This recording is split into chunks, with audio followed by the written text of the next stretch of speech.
quick start up on the KTM for you, Tom. Important thing to remember, don't touch that. Leave the throttle alone. The tick over level should be set on the carburetor so that it fires up without you having to touch the throttle. If you press the throttle pedal, there is a pump jet in the carburetor and it's very easy to flood the engine. You put too much fuel in and it'll tend to backfire or just simply flood the engine out. So important to remember that one. Ignition switch on the back of the gear change lever.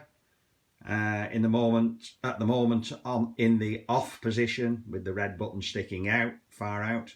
Turn it on, you just press it in. Right, so that's on. The start button is the black button just on the bottom of the switch down there. Carburetor controls just before we fire it up. On the top there you've got the hot start cable, simply a loop. Just pull that when you want to start the engine when it's very hot.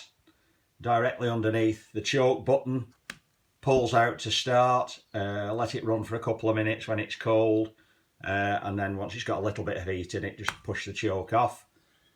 Down the bottom there you've got the idle adjustment screw, which you can just do finger and thumb. Set the idle so it's at something like 1700 to 2000 RPM is fine. On the bottom of the carburetor, I don't know if I can even show you this one. I guess we can get in there. There's an aluminium screw there, which is the idle mixture adjustment. Normally 1.5 turns out.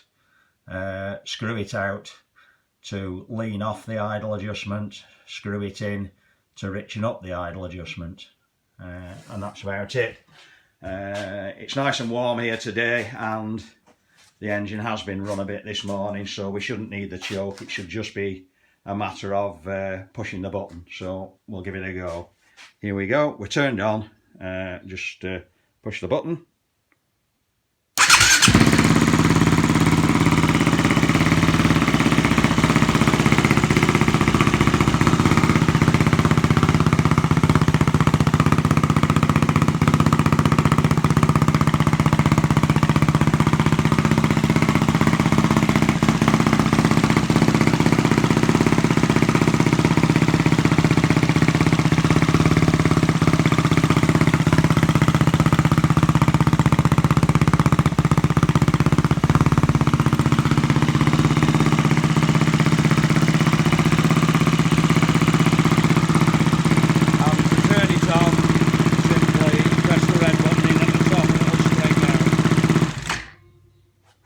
Okay, that should be it.